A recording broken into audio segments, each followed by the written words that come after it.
Hi everyone, my name is Anna. You may know me as Anna Rose Reads on social media. I'm kind of all over the place doing different things. So if you don't know me, you can look me up and see what I'm up to. I read, I review, I do interviews. I have a Substack where I blog about things. I also write reviews for Capes and Tights, and sometimes I submit to the lineup. So yeah, I'm very thankful that Amber has asked me to be here on Novel Nightmares for today's book club. I'm super duper excited. Such Sharp Teeth by Rachel Harrison is one of my favorite books ever. So it's really a big honor to be here to get to chat about it. And yeah, I'm just excited to be here. Oh, I'm so happy you're here to talk about such sharp teeth and help us with the March, April, April, April, I April, think. April hauntings. So, Rachel, I really appreciate you joining us. Anna, I really appreciate you joining too. I know you love such sharp teeth as much as I do. I saw your tabbed book, which was really impressive. So, thank you both for joining me. Thank Thank you you for for having having me. me. Oh, Yeah. wait. We said the exact same thing at Yeah. the exact same time. Um, do you want to start off, Rachel, with maybe going over like what inspired you to write such sharp teeth? Yeah, so I this is a pandemic book. I wrote this in 2021, I think. Um, and I have a very distinct memory of like being in the shower and just being like, it's so much work to take care of a body. Like I have to like shave my legs and like I have to like I don't know. I was just feeling lazy. It was a pandemic. I was like, why do I have to bathe? Like, no one's gonna see me anyway. But I just like remember having this like exhaustion over existing in my body and just this frustration about, I remember, I've always had um like some issues with body dysmorphia and just disordered eating. So I've always had like a kind of contentious relationship with my body. And I thought that as I got older, it would get better. Like, oh, well, when I'm, out of puberty or when I'm you know, like my acne clears up or what, like all of these things where like it'll get better. And, this moment of getting out of the shower, just being like, it never got better and it's never going to get better. Like, this is just what it is. Like, I'm trapped in this meat suit and I have to make peace with it. And so I was like thinking about that. And I was thinking about like the horror of existing in a body and particularly like my body and my experience with my body and the things that I've been through and the lack of control we have over our bodies. And I was thinking about like, and then like werewolves kind of popped into my head and thinking about like the cyclical nature of werewolves. Like once a month, your body, you turn into somebody you don't, or something you don't recognize and have no control over your body. And I was like, that's kind of like me every month when I get my period. Like, I turn into a complete fucking monster. And so I was thinking about that and I was like, there's not a whole lot of lady werewolf fiction, and there should be. Like, that's such a great metaphor. And I was like thinking about that, and that's kind of the origin story of the book. And I sat down and started to like come up with some ideas, and I thought about the parallel of um, like how what are the ways that I can explore this relationship with the body and lycanthropy and womanhood and lycanthropy. And so that's kind of how I came up with Rory and her story, and then Scarlet, and kind of mirroring that experience, um, and all the ways which we can't control our bodies. That's kind of how the book came to be, the meat of it, for lack of a better word. Yeah, that makes sense. I think something that you said really resonated with me in that there hasn't been a lot of like lady werewolf books that you felt like really hit the mark on what you can say with the genre, like within horror or like particularly the subgenre. And I know whenever I found Such Sharp Teeth, that was exactly like what I was looking for. Like I was looking for something that wasn't like crime or thriller. I was like, I want something that like it means something that's relatable. And I want something different that's not Twilight either, because that was like the only Yeah. werewolf reference I had growing up. And I was so happy to find Such Sharp Teeth. And it was mostly like your character work in this novel just makes it so freaking lifelike to me. I adore Rory and Ian and Scarlett and all those different things. And so I wondered if you could speak to maybe how you approached writing them because they are so lifelike. Like, you know, within the first couple of pages of the book, we already get Rory's sense of humor, kind of like, I mean, we're thrust into the action pretty quickly. She has her accident like within the first couple pages, and we get a strong sense of her through that experience right away. So, what was it like starting with that very traumatic incident and Rory is who she was? I wanted to, so the starting the action off like right away was really inspired by, I read, again, this is like pandemic era. So Survivor Song by Paul Tremblay came out, and The Only Good Indian by Stephen Graham Jones came out. And I read those back to back. And I was like, interesting, things happen right away. Like, because, for the return, yes, there's like the inciting incident of, Julie going missing, but like things don't take off until like, you know, quite a ways into the book. Like there's a lot of like dread and like simmering, and kind of with Cackle, there's more simmering dread too. And I was like, what if I didn't simmer? Like, what if I just like cranked it up from the beginning, like these two geniuses did, and see if I can emulate that. So I definitely wanted to have things kind of set off right away. And because of that, you have to get a sense of the character, who they are before what happens to them, in like pretty much instantaneously. Otherwise, like you're not going to understand who they are after. Um, and like, so it was important for me to establish Rory's personality right off the bat. It was also important to me. Um, I kind of joke that I have my sad sack characters like Sloane from So Thirsty, and Annie from Cackle, and um, Elise from The Return. And then I have my characters who like are a little bit more together. And my sad sack characters, their journey, like kind of goes from what happens when somebody's in a bad place, and like you take them, their journey starts down here, and like how do you bring them here?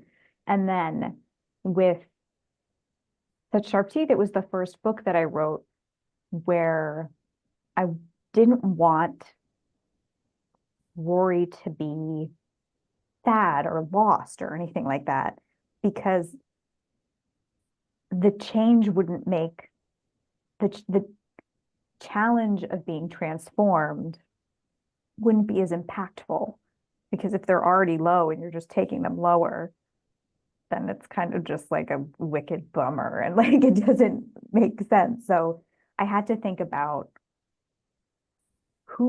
what kind of person would this challenge, and why. And it made sense for me to have a character who was very confident in her own skin.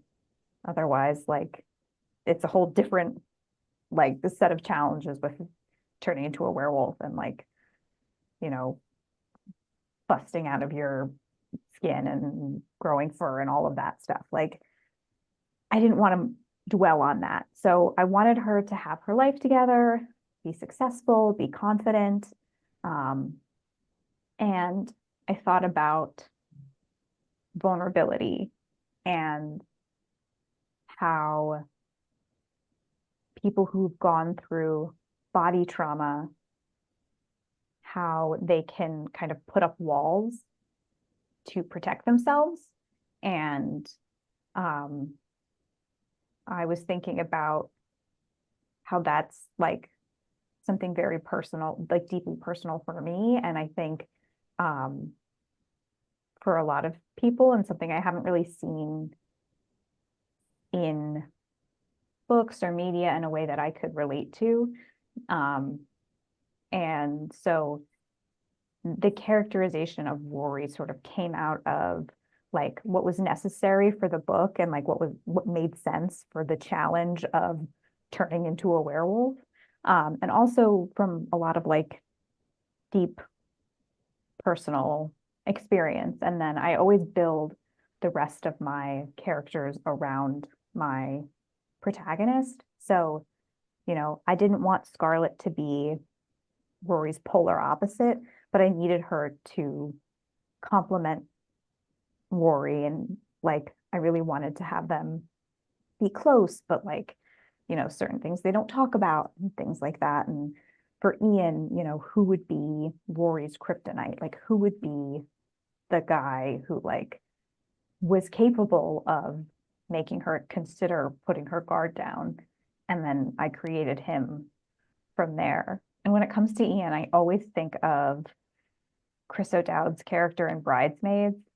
Like, because I remember seeing Bridesmaids and being like, I love this movie. Kristen Wiig is a genius, but like, this guy does not exist. Like, this man does not exist, but like, it's fine. And like, that's kind of how I felt about Ian, where I was just like, this man does not exist, but like, it's okay. Like, this is obviously a man written by a woman, but like, we're just going to go with it and have faith. I love Ian. Oh my God. Ian, I call him my favorite book boyfriend. I don't read a Uh, whole lot of romance, but whenever I do, I'm like, the standard's always Ian. Ian's the one that yeah, I just is the like best friend most. the scene where she's like, "Are you gonna Lady in the Tramp do spaghetti with me?" He's like, "No." I think my favorite Ian scene though is actually when they're in the rage room and he's like he sees her kind of like lose her shit. And then she's like, "Oh crap, like I think I showed too much." Going back to like the vulnerability thing. And then he's just like again, the ideal male response is not judgment, it's not, "Oh, she's crazy." Oh, he's like, "Do you need help with that or do you want to handle it?" And he gives her the choice. And I was like that was it for me. I was like he gave her the option to, Yeah, for how involved he would be with her. And I thought that was really, really, I don't know, that just did it for me. Love Ian. he's a good one. He's a good one. Yeah. I love Ian too. I also like I was surprised at how much I didn't hate Maddie too. Like I mean he's I think by the end like he kind of redeems himself in the plot, but you also I felt bad for him too. I mean, I don't know. And in a book that I feel like it could have been easy for like you to have like these men that are very dislikable. You really just have one or two, but Ian and Maddie are, they stand out as different. So Yeah, and Maddie was interesting because like I wanted like Rory obviously blames him, but like it's not entirely his fault. And um my my editor always is like, you need a like she's always like, well, what if you had a villain? Because like none of my novels have like villains. And I'm like, that's good. That's good. But like the way I like my protagonists are my villain. Like we're our own worst enemy. Like that's kind of I don't really um have like there's not really an outright villain in any of my books because like I like like even if there's like a bad guy, I like when they have a point. That's why I loved like Game of Thrones so much, is because like you're like, yes, Cersei's awful, but like I see where like I could see how she got to this point. And so like even with Black Sheep, like Vesper's dad, like he makes some good points. Like, like you're just like, I watch the news sometimes. I'm like, you know what? It's valid.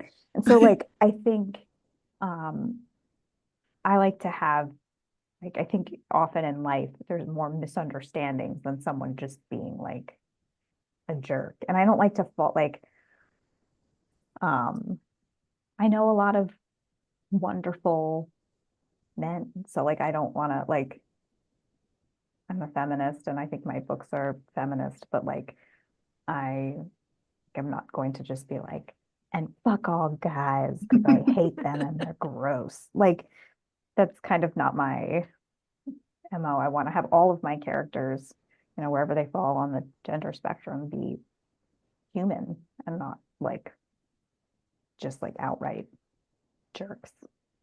Yeah, that makes sense. Could you talk a little bit about maybe the concept of time and how it relates to the plot as well? Because I feel like this is a character-driven book, but also like time is such an important part of the plot throughout. There's flashbacks for Rory. There's also the cycle of the moon, which is a huge part of her story, obviously, and you alluded to as well as part of our story too as women. So I'm just curious kind of how you see time with this book. I had a calendar and I think like I went through and was like and put the events on the calendar of like, all right, this is when she transforms, this is the Halloween party, this is like, this is when her attack was, this is when the full moon is. So I had this is the only book I've done this for where I've had because you have like a ticking clock when you have werewolf. So um I was like hyper aware of it. And it was like a bit of like a different challenge for me because I think in my other books I don't think about it so specifically, or I'll just be like a week went by and like this book like happens in a short period, but I was kind of comfortable with that because also like most of my books take place over a tight timeline of like, with the return of like a weekend and with Cackle a couple months, this one a couple months, but I did have to be aware of the logistics of time, which I hadn't had to do in previous novels. But it was kind of fun to like put it on the calendar and then also like be like, what do you mean going bowling? No, no, no, no, no. Like that's when Rory and Ian went bowling. Like relax. Um, but yeah, I think I didn't really think about it conceptually in the beginning, but like as I was writing, I was like, oh shit, I gotta keep track of this. Yeah. Yeah, I could see that. I also do love that you maybe would see it and think, did I do this and just don't remember? Yeah, I was like, what do Christmas party? I don't remember going to a Christmas. No, that's really great. And the other thing too that you mentioned is kind of having that built-in timer. I think it kind of like is an unspoken character in the book too because it adds pressure, right? So it's like you said, you don't necessarily have good guys or bad guys, but sometimes like the concept or the stressor of the book is a circumstance of time and setting. So I felt like, when we hit the point of, we knew whenever Rory's next full moon was, and maybe she wasn't aware of it, that was really stressful for Yeah, us the because you're like, last one oh where you're shit. like, yeah, you're Yeah, tired, but like it's coming. exactly. So I think that that was like a really kind of smart device to kind of let us experience some horror on her part, even if Yeah. she wasn't, actively aware of it. Yeah, especially like, I don't know, I feel like you're either a person who's hyper aware of time or not at all aware of time. And like I'm hyper aware of time. So to me, I'm like, that is like I would have multiple alarms on my phone, full moon tonight, full moon tonight. And that's not Lori's personality really, or where she is in her life at the time that's happening. But and I should say, like, when my editor is always like, what about a villain? This book, like Mia wasn't a character in the first draft. I had to like weave her in as another like um antagonistic force for Rory, but she she's probably like the closest thing to like a villain. Um, but again, like she makes some great points. So that was like a note from my editor that I was like, okay, you're right. Like Rory can't just be like, I like Ian, but I shouldn't. I like him, but I shouldn't. Like I needed to have something else in there that's kind of um adding to the push-pull. Mia adds so much too. I mean, especially for a character that she's not in the book a whole lot, but when she is, she's like such a huge figure. Did you find it difficult to weave her in that way and also like kind of keep her reveal of like she's the one that bit Rory at to the end? Yeah, because in the first draft, like Rory doesn't find out who bit her. It's just kind of like, and like for me, I don't mind ambiguity. So I was like, who cares? Like whoever did it doesn't matter. It's not like the point of the book. My editor was like, people are gonna care. Like they're gonna want to know. It's just like this mystery that you put in and just are like, I was like, you're right, you're right. Um, and thank goodness she did because I love Mia as a character, but this book was the easiest book I've ever written, easiest downdraft I've ever written. I had the most fun ever writing the draft of this book. I was so confident in it. I loved it. And then it was the most difficult edit, knock wood, that I've had so far. Because I had this problem and I had to figure out how to solve it. And at first I wrote this character who was like an older woman and like maybe like a mentor figure for Rory. And I was like, this is not working at all. And like, I forget how I came up with Mia, but I think it was like, I don't need somebody like older. I need somebody on the same age who's like a foil who, but like there wasn't a lot of who could solve the problem of, get in the way between Rory and Ian at some point, and also challenge Rory's feelings about being a werewolf and being a woman and living with trauma. So that's how I came up with Mia. But like it was hard because like pretty much structurally I didn't want to change anything. But yeah, so I had to kind of weave her in, and I'm very, very lucky. My best friend is also a novelist. Her name's Courtney Price. She wrote an amazing book called Welcome Home, Caroline Klein. She does not write horror, but like she is extremely talented. And I gave her the book after I like put Mia in it and didn't say anything. I was like, can you read this and let me know what you think? And then I asked her, I was like, when she was done, she was like giving me feedback. And I was like, what did you think of Mia? And she was like, yeah, she was great. And like, didn't say anything about it. And I was like, okay. I like weaved her in. Could you tell? And she was like, no. And so I was like, whew. So I was very lucky that I had her to like kind of test that for me, because I think once I put Mia in the book, I was like, okay, she feels of this world and she feels, so I knew she was the right fit to do the work that I had to do to make the book better. But yeah, it was challenging because like to me, it's obvious because that she's the one who bit Rory, because I put her in there for that sole purpose. And but like I don't know how that landed for anybody else. And I think at the end, like having like in the climax of the book, when it's the two of them having that like reckoning between them, and Mia being like, well, why should I have to control myself and control my rage? And Rory being like, because you're literally going to kill someone. And me being like, so like, I think like, I didn't want that conversation to be super contentious, because I think they both have solid points, but like also like Rory is right and the reader's going to be on Rory's side. So it was a difficult balance, but I'm happy with how it turned out. And Mia, I think, is one of my favorite characters because she like makes a lot of questionable choices and is unapologetically herself.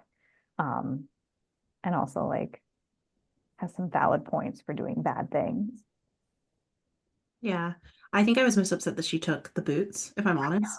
The boots. I was like, I could get behind some other stuff, but to take someone's boots, it doesn't feel very girl's girl of you. She's not a girl's girl. No, not really. I think the thing about Mia that I enjoyed the most was her kind of questioning Rory's like ambitions and goals. Like, Rory is already feeling very conflicted about coming home and like enjoying herself. I mean, not fully enjoying herself, but Yeah. like being with Ian and like kind of being closer to her sister and things like that. And Mia kind of presents, well, you said that you were never meant for here. You were meant for bigger, better things. Like she's presenting that conversation to Rory. And I think that that's really interesting because I think, there really is no right or wrong way to like experience happiness, but I do find like with feminism in general, in the real world, we are told like feminism looks like this, and it's like corporate boss, lawyer. We don't have time for it, and that's not really, I think, the overall goal. What we're looking for is like everybody just needs to be happy with themselves and like be nice to each other. And like as long as everybody's got equality, we're cool. But, I think that Mia really challenges what that looks like for Rory sometimes. Yeah, and that it has to be A or B. Like Yeah. you either have to like give up your career and like become a wife and mother, or you have to be a girl boss. And I'm not gonna like let any man tell me that, it has to be one thing or the other. Um, Another thing that like I was able to accomplish through Mia, which was important for me, is I think when we like I have friends who I've known since, I was very, very young. And when we tell people things about, like when we share our trauma with other people, we can never get that back. And thinking about that, like I've told people who I'm like no longer close with about the bad things that have happened to me or like traumatic things that I've been through. And that's like once you tell somebody something, like that friendship could be fractured and then they're just out in the world knowing these things about these deeply personal things about you, which is uncomfortable. Or, I think trauma bonding when you're a teenager, like that can take over the relationship or trauma bonding at any stage. Um, it shifts the relationship. And it's like we don't really talk about the way, like we sometimes talk about the ways that that's good and healthy, but we don't often talk about the ways that that can feel like very vulnerable and uncomfortable. Um, and we deal with things in different ways. And like, you know, some people go through things and they never want to talk about it again, and other people want to talk about it and bring it up. And, once you kind of share, like, what's the flip side of that vulnerability and what are the repercussions of trauma bonding, um, particularly around, sexual assault and body trauma. So Mia kind of presented an opportunity for me to kind of dabble in that and explore that a little bit, which was important to me. Um, I don't have answers for any of these things, but I like to kind of touch on them because I think they're such a real part of all of our lives that we kind of don't really, um, that we kind of gloss over or think they come up and we move on and we don't really um, confront them. I mean, I'm guilty of it too. I don't like to get into it. I'll just like put it in a novel and be like, this is me confronting it. Bye. No, I understand that. And like I think the other thing too that you wrote in Such Sharp Teeth that kind of confronts that is Rory's relationship with her mom. And whether they're gonna talk about it or they're not gonna talk about it. And Rory is like very back and forth opinions on how she feels about her mom and like the way that her mom treated her or the circumstances that her mom created for her in her childhood. And what I really liked about the book as a whole, and this kind of goes for Scarlet too, is there's no set way that anybody has to feel about anything. Like the typical conventions that like women would really love this or, really be into this are kind of defeated with this book. And I really enjoy that because we see Scarlett struggling with her pregnancy. We see, like Rory struggling with her relationship with her mom. And those are not atypical like female things, and that meant the world to me because that's often how I feel about certain things. Like I feel like I'm the outlier on these things. So, you kind of already talked about the relationship of, with vulnerability and deciding to talk about things or the decision to not. What about confronting the general things that like women should like these things, but you have characters who feel very differently about them and they're very valid for those reasons? I, you know, I feel like a lot of this comes from being a millennial, maybe, um, where, and, a little bit, Gen X and definitely younger generations. But I wonder because previous generations, it was kind of like, and this isn't a good thing, but you get married, you have kids, you settle down. Like that was the path, pretty much. That was the convention. That was what was expected of you. Um, and I feel like for millennials, it was like, you can do anything you want. And it was like, cool. But like every decision you make feels like it's met with judgment from another side. Like And I mean, I think we're seeing this a lot now too with like trad wives and like there's just kind of no matter what you do, you can't really win. But I I wanted to try and explore it in a way that feels just true to my own life and true to my friends and the things that I experience and kind of what it is to exist as a human today. And there's lots of different paths, and I think a lot of them are confusing and challenging. I think the return to me was also exploring that, where um, it used to be you kind of stayed in your hometown and all your friends kind of like stayed close to you. And in my case, like I went away to school and then we all scattered. And so my closest friends were just across the country and I didn't like lonely and isolating and like I didn't know what to do with that. And I didn't have any answers to that. I didn't have any like, you know, wait, do I have to wait until now I have kids and like my kids are all in the same play group as and I make friends with the other moms? Like I don't want that. So what's gonna happen? I'm just not, how do I make friends? Like, but I don't want to make new friends. I miss my old friends. Like there's all of these things that come up just living a life that I think, are kind of, they're not little things, but they're little questions that we kind of, you know, most fiction kind of tackles the bigger questions, the bigger stuff, like, you know, what is it to die? And like, is there a life after death and grief and all of these things? But like, there's big grief and there's little grief. And, there's, there's, you know, big trauma and then there's like quieter trauma that we go through and that we don't talk about a lot or that there's a lot of shame around. And those are the things that interest me that I want to convey in my fiction because, I think we read and I write to feel less alone in the world, to like feel like I'm dealing with this thing and like, is it just me?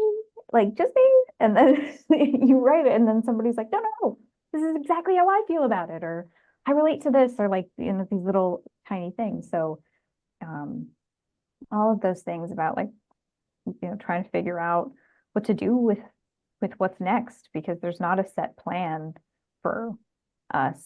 And that's exciting and it's confusing and messy. And I'm very much, I write contemporary fiction. And so I'm very much of my generation. And so I kind of raise these questions that I think a lot of us have. And, we don't know what the future looks like. And I think we're a little bit jaded and, freaked out and lonely. And so those are the things that interest me and what I really like to like dig my heels into. Amber, do you want to ask our next question or move on to the next topic? I feel like Yeah, you've yeah, been totally. quiet for a No, minute. no, so I know we were talking, you mentioned trauma, Rachel, and that's certainly like a huge part of this book, both with Rory getting bit, but also with you finding out that her mom's boyfriend had, been sexually abusing her. Can you kind of talk about the role of that, but also how that plays into the believability of women and how often like our stories aren't believed, not even just by others, but like sometimes our own family members? Yeah, I think the it's interesting because to me the like parallel between the her attack in the opening and like a sexual assault is very glaring.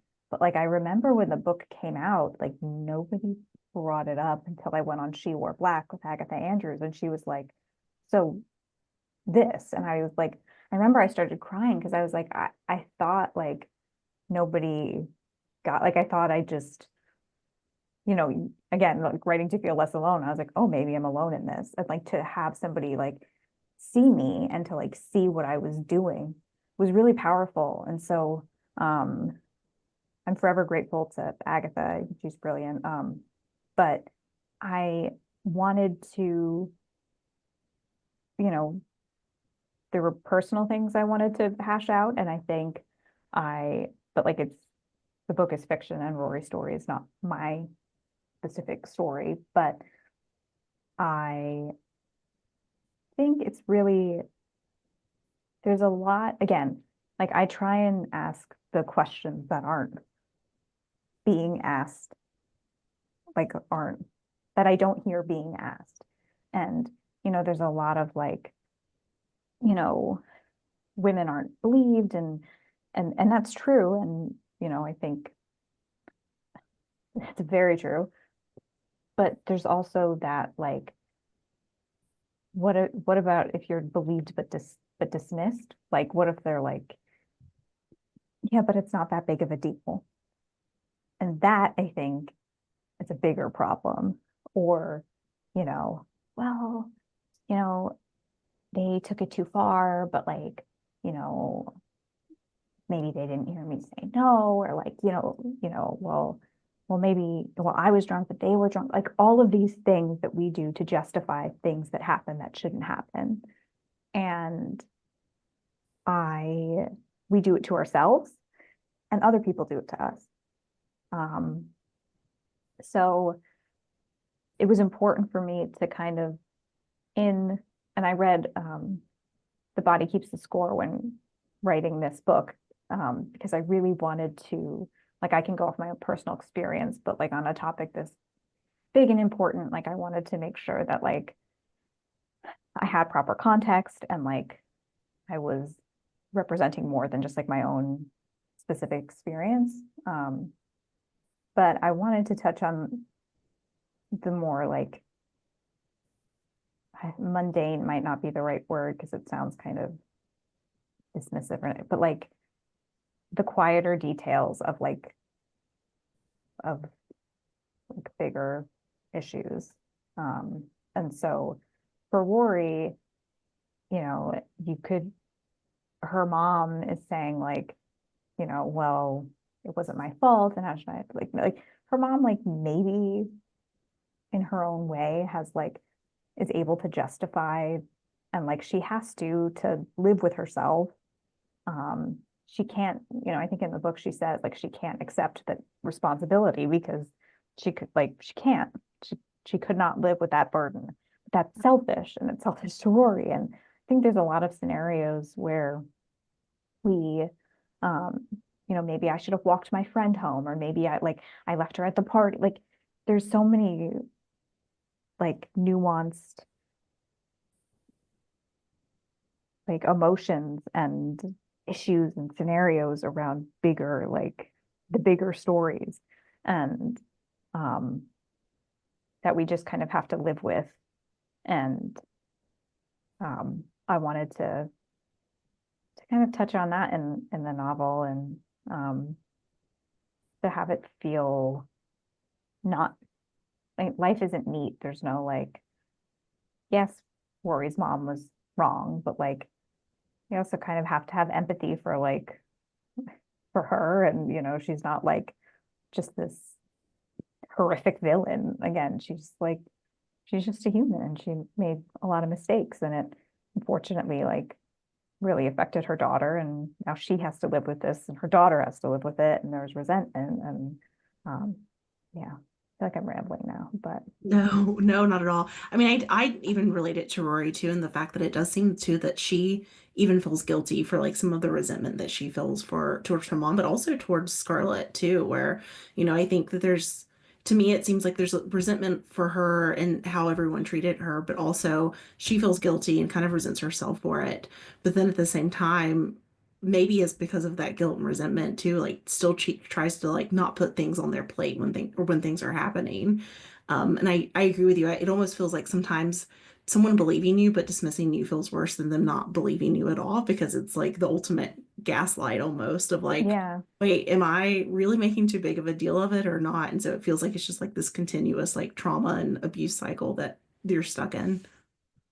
Yeah, and I think it's so easy, like it's just I think women especially are trained to dismiss ourselves and to be polite and to like, oh, you're overreacting. Like how many times have we all been told, and like we're not overreacting. And like, but I think like that, like women do it to each other, we do it to ourselves, and it's hard and it's tricky. And like Scarlett was a kid too, and like, so how responsible can she be held? But there's guilt there, and if we don't talk about these things, they fester. But I think they exist in all of our lives, and um, I try and ground my novels in as much reality as possible, aside from the the supernatural thing. Which I mean, I guess could be true. Maybe they're maybe they are among us Yeah. werewolves.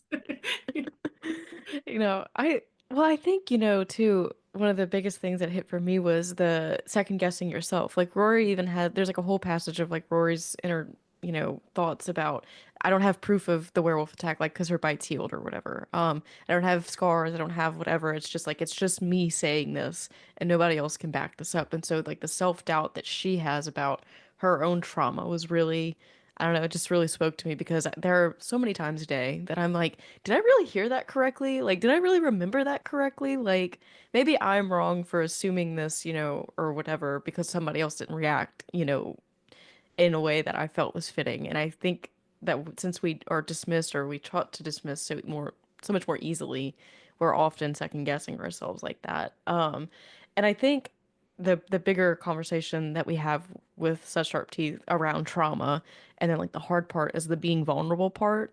And that is like, that could be a horror novel in and of itself because being vulnerable is freaking terrifying. Yeah. The worst.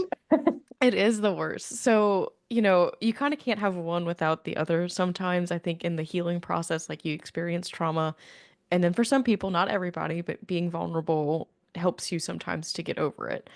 How did you approach vulnerability with Such Sharp Teeth? Because it's such a hard thing to talk about, and it's so damn scary. Like I said, it could just be the horror novel of its own. You get it. I think like that again, like what scares me, and I think vulnerability scares me, and Rory uses humor as like a defense. Like she like we can I think it's important for people to be like, I'm funny and I can use it as a defense mechanism. Like it's both. Like some people just be like, I use humor as a defense mechanism. It's like, no, but you're also funny. Like you can't just say that your humor is just reserved for your trauma. Like, um, but she does like tend to like make jokes or like to like kind of or in her inner monologue to sort of be sarcastic or whatever to just kind of buck it off. And Scarlett does that too. But I think like the challenge for like when I was thinking about a character and like what would the challenge be for somebody who's turning into a werewolf, like what would that be? And I think like opening up to somebody about it and like letting them know this is what I'm going through. And again, to be believed. So to be believed and to not be dismissed and to be accepted and loved for exactly who you are, you know, hairs and fangs and odor and all. Like, like she smells like a old dog sometimes. Like she needs like who would, and I think like um thinking about my own relationship, with my husband who I've been with for 12 years, like, you know, who will he loves me like for no matter what state I'm in. Like, and like I think I mean, again, we've been together for 12 years now, so I take it for granted. But like there was a time when I couldn't fathom like being with somebody who like and like not having to like the calluses on my feet. Like I remember like scrubbing my feet so I wouldn't have calluses on my heels before a date. Like, I remember doing that because I was like, no one will love me if I have some dry skin on my heels. And like now my husband, I'm like, look at my feet. And like he loves me, thinks I'm beautiful, but he's like, you ugly feet. I'm like, oh, like, like I just so I think in crafting the relationship with Ian, I think like when I was like, who is this somebody who is going to love her for exactly who she is? And it's somebody who like has known her for years and kind of always been in love with her and like doesn't need her to like explain who she is. He knows who she is. And I think they've always had like a special relationship and bond. And so it's somebody who she's comfortable enough with that she can open up. It's just about that final hurdle. And I think he continues to show her throughout the novel, like, I'm here and I accept you as you are. And she has to get to the point where she is brave enough, like, to take the risk of being like, he's worth it to me for me to open up and like trust him. And like trust is really important. So there's like a lot of like trust building in the scene there together. And so it's like the biggest, her personal journey is vulnerability. Like that's her, it's not about her accepting that she's a werewolf or like accepting who she is or like coming into her own like Annie or Vesper or anything like that. Her like one mission, like her character arc is learning that vulnerability is not a weakness, that it's a strength. So that's kind of how I viewed vulnerability, was really like that's the thing in the book that like that's Rory's arc. And like I need to take her from point A to point B. And point A is like nobody can fuck with me. I'm not telling you guys shit. And then to being like, yeah, and I'm a werewolf, and him just being like, yeah, I gathered that, but it's fine. No, that yeah, I really do love Ian because I think part of what you said, he just kind of leans into it. You have to like just lean into the he's gonna know this about me, and either he's gonna accept it or he's not, and he just leans into it, and that's like the really sweet part of all of it. And the good thing for Rory, I think that teaches her like, hey, it's not terrible to be really honest and vulnerable from here on out. Although it is very scary still, nonetheless. And I wanted to kind of transition a little bit to feeling like, she kind of feels monstrous, right? Because of the werewolf thing, obviously. And about like letting her secret out to show Ian. But what you do with the werewolf lore that we like traditionally know from werewolves and versus like what it looks like for Rory, I thought was really cool.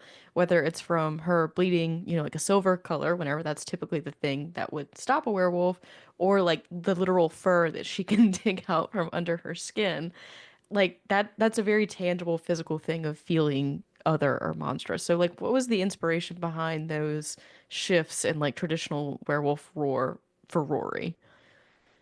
I so I also read She Wolf, which is I believe like the subtitle is The Cultural History of Female Werewolves, edited by Hannah Priest. And so I was like reading about like I try not to do too much research before I write. Like I didn't do a lot of witch research before Cackle, and like I didn't want to do a lot of vampire research before So Thirsty, because I don't want to like get something in my head and be like, that's cool, and then try and adapt, put it in the book if it doesn't belong there. I try and like write the book and then like pull from the lore that I already know to incorporate and like what works for characters and things like that. So but this one I had to do a little bit of reading because I didn't know a ton of werewolf lore. And so I kind of wanted to take some stuff and like turn it on its head, like the silver blood. Like I just thought that was cool and like such a like it had to be like enough tangible difference for her to like not be able to continue to deny that she's different. Um, and then I did read some lore where where werewolves do have like fur inside and they can basically just turn themselves inside out and be like, oh. But I just like for me, it was more important that I didn't want to spend half the novel having her be like, but this cannot be. You know what I mean? Like, because that's just like such a frustrating waste of time because the reader knows. The reader knows. And like we know when stuff happens to us. We know. Um, And so like that was kind of a way for me to have her be like, well, clearly something is wrong. Like, she can't just be like waiting for the next full moon to be like, now I have confirmation. Like it's so, and then like I wanted the silver to be like cool and gross and like I knew I had to have some sort of resolution for her to figure out how to like kind of control herself. And so that's kind of where that came in. But like, yeah, the lore stuff, I'm always like, I like it, and then I also don't like it because then I'm like, I have to like come up with a reason and try and like fit it in and explain, but not have that take up too much of the narrative. So, but yeah, I remember being like the Wolfsbane and like, how am I going to make that work? And all the logistics. I don't like logistics. Like, just let me like frolic in the field of my imagination. I like the scene where she has to when she gets the wolfsbane like at the store and the guy's like, yeah, we don't really have anything for like monsters, like it's not really real. And she's like, oh, if you only knew. I really enjoyed that scene. Cute. Yeah, I remember that was I rewrote that scene like 10,000 times. So I'm glad. I really liked it. I thought it was like it was nice to like kind of had like the inside information of like this guy who's like kind of mansplaining this situation to her. So Yeah. I thought about like being at a doctor's office where you're like, I'm having all these symptoms, and they're like, you're fine. yeah. It's just anxiety. Yeah, Do you yeah. want you want some Prozac for that or yeah. I'll never forget after this election, I went back to the doctor to be like, can we up my dosage? She was like, yeah, like just for the next 4 years. And I was like, I don't know. Maybe. Hopefully. That's what I was saying. That's what we're hoping, right? I know she was just like, oh yeah, okay, so just for the next 4 years, okay.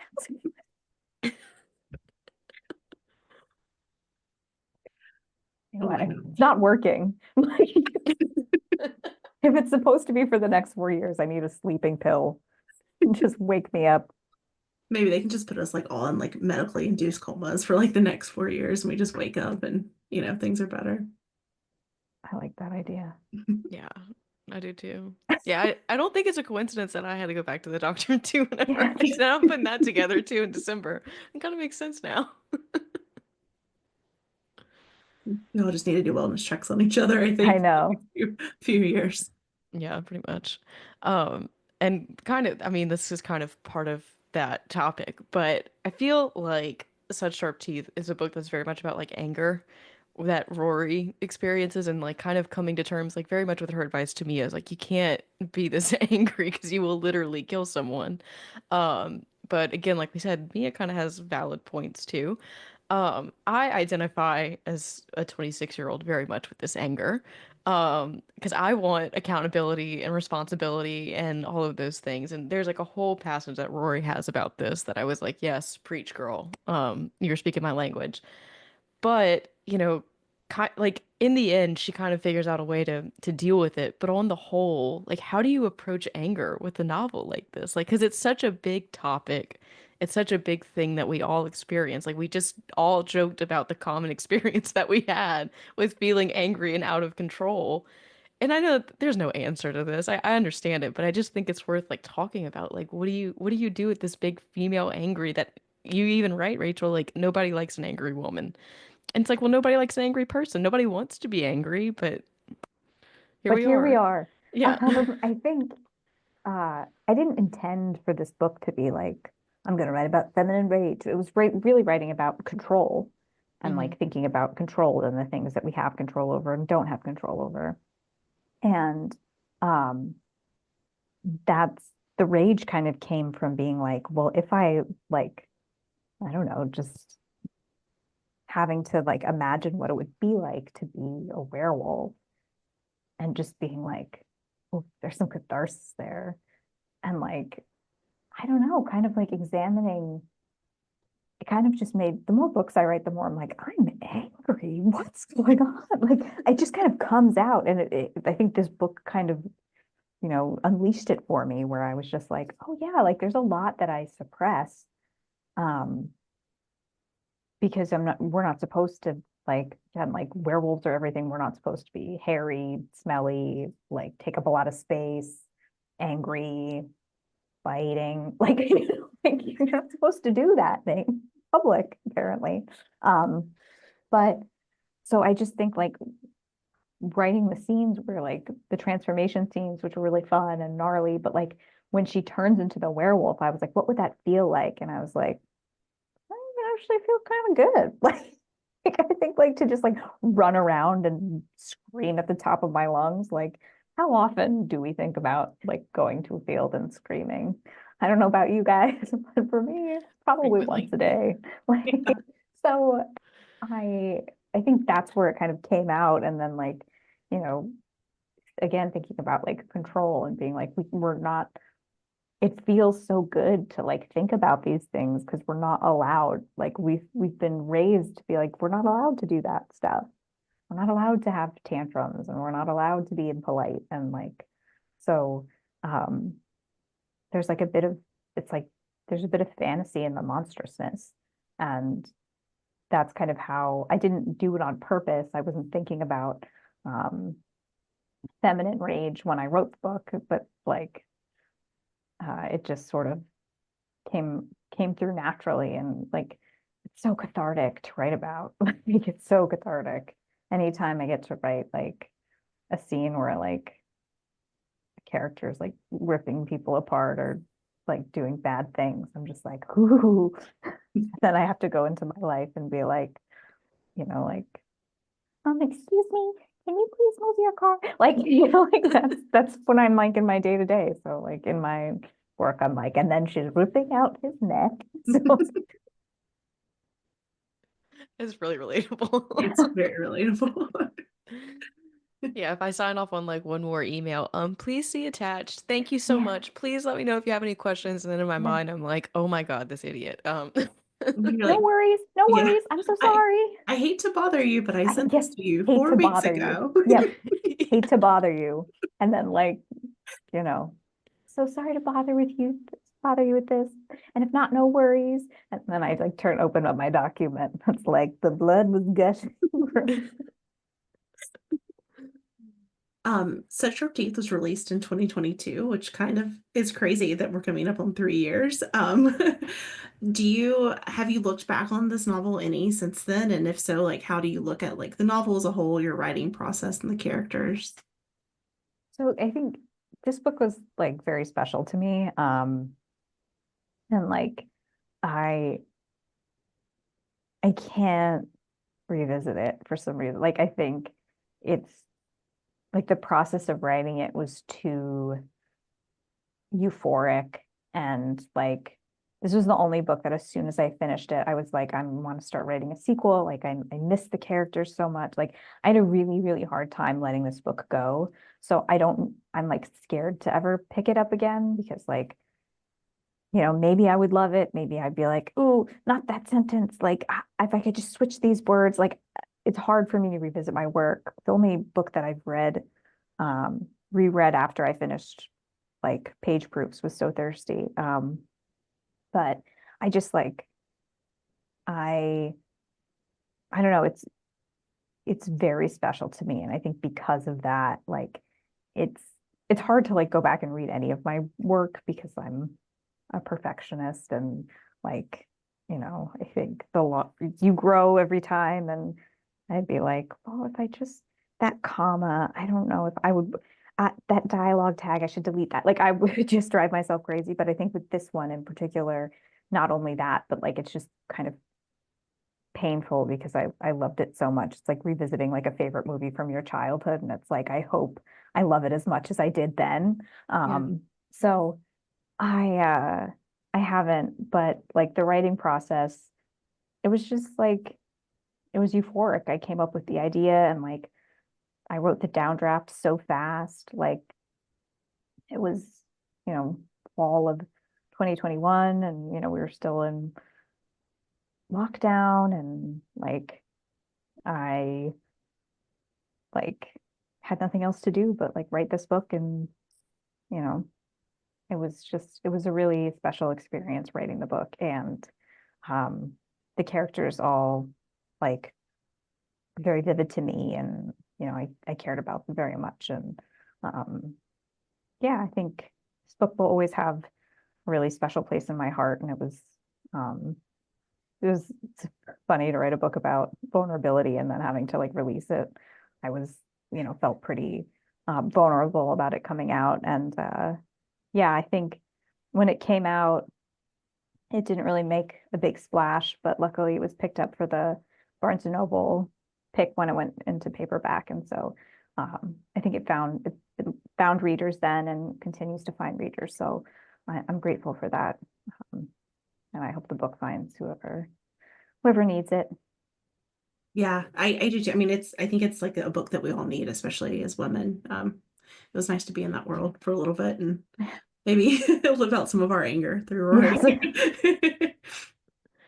No, I picked up the book like right when it came out, and it was the fall of 2022. I had just like moved into the house that I'm in now, living alone, working my first like salary job alone, and like I picked it up and I was like, "Oh my God." Like my little world was rocked. I was like, "Rory, my girl, you are my person." And I just loved it so much because I hadn't felt, I don't know, that scene, I guess, in a book like that before.